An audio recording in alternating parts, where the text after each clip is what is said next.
My name is Janet. I'm sitting at a cozy kitchen table, in a house that has quickly become a sanctuary. Across from me is an old man named Henry. His eyes, sharp and clear despite his 76 years, are fixed on me with a mix of tenderness and determination. It's been years since that fateful day, but as I look at him, the memories come rushing back.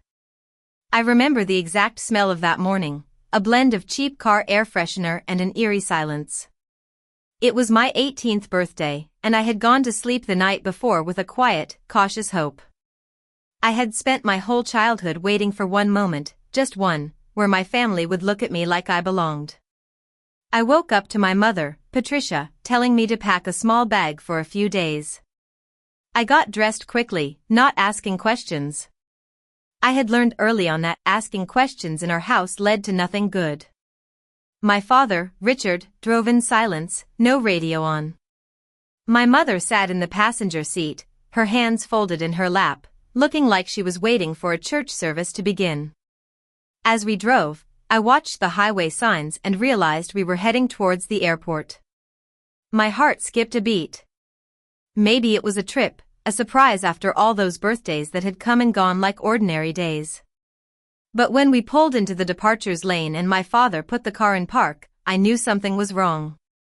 My mother reached into her purse and handed me an envelope without turning around. Inside was a one-way plane ticket to a small town called Silverbrook, deep in rural Montana. I looked up, speechless for a moment. Then my father said, in a flat, rehearsed voice, "This is your gift. Don't come back." They drove away without a hug, without an explanation, without even a last look in the mirror. I stood there alone, on my birthday, holding a ticket to a place I had never heard of. I sat down on a bench outside the terminal and cried. I cried like I had never cried before, my whole body shaking, while strangers looked away, not knowing what to do with my grief. But then, something inside me went quiet. I wiped my face, picked up my bag, and boarded the plane. There was nothing left behind me worth going back to.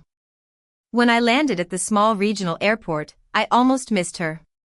An elderly woman, around 72, small and still, was holding a handwritten sign with my name on it. Her name was Evelyn. She had the kind of hands that had done a lot of work, soft but firm as she took mine and led me to an old, weathered red truck parked near the exit. On the drive, she didn't say much, and I didn't ask. I sat in the passenger seat, watching the Montana landscape roll by. We turned down a long gravel road lined with pine trees, and I felt a strange feeling in my chest, a feeling like recognition. At the end of the road was an old but well-cared-for house, painted yellow with a wide front porch and beautiful flower beds. Sitting on the porch in a wooden chair with a blanket across his lap was Henry. When he saw my face clearly, he closed his eyes for a moment. His jaw tightened, and when he opened them again, they were wet. He said my name once, and the way he said it told me I had been missed deeply.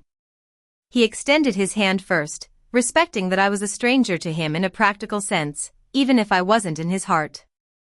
I shook it, and his grip was gentle but firm. "Come inside, Janet.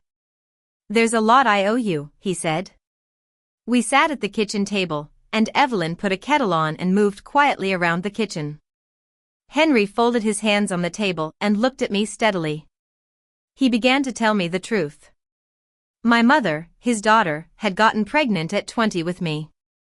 My biological father was a man named Leo, a kind and gentle young man from Silverbrook.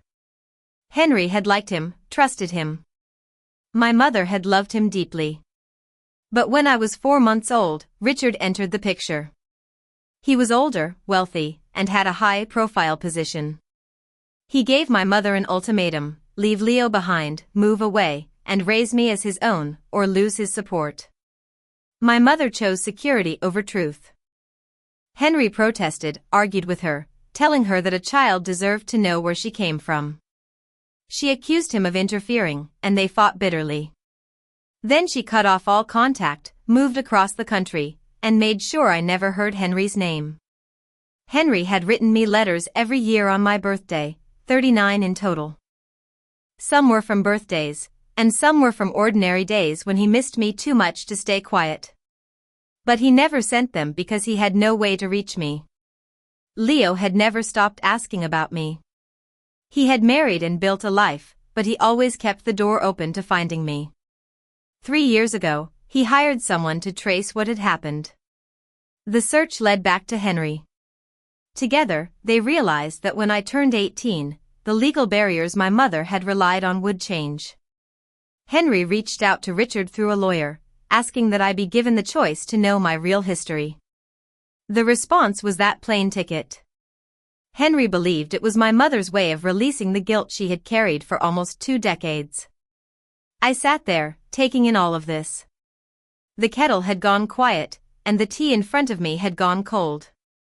Evelyn had slipped out of the room, and it was just Henry and me. I asked him where Leo was. He said Leo was 1 phone call away, that he had been told I was coming, and that he was waiting for me to be ready. I asked Henry why he had never given up. He was quiet for a moment, then said, "Because you were real to me even when I couldn't reach you. Some people give up on what they can't see. I never could." I stayed in Silverbrook for 2 weeks that first visit. I slept in a room that Henry had kept ready, filled with books he thought I might like based on what my mother had loved as a girl. There was also a quilt that Evelyn had made the previous winter. It was the first bedroom in my life that had been prepared for me with genuine care and no expectations. I met Leo on the 4th day. He was tall and had a few gray hairs at his temples. He stood in Henry's front yard, his hands in his jacket pockets, looking at me like something lost had been found. We talked for hours that first afternoon, and then more the next day and the day after that. Now, I'm in my late 20s. I have a strong relationship with both Henry and Leo, and I protect it fiercely. I've never gone back to the people who drove away from that airport curb. It's not out of bitterness. I've worked through that over the years. It's because some doors, once opened and examined, don't need to be reopened. What my parents thought was a dismissal turned out to be the best gift they ever gave me. They handed me a one-way ticket and thought they were ending a chapter, but they were actually beginning one. Silverbrook didn't just save my life, it gave me a life worth living. Our beginnings don't define us, but the people who choose to show up for us absolutely do. If this story touches you, know that you're not alone. There are many like me, finding new beginnings in unexpected places.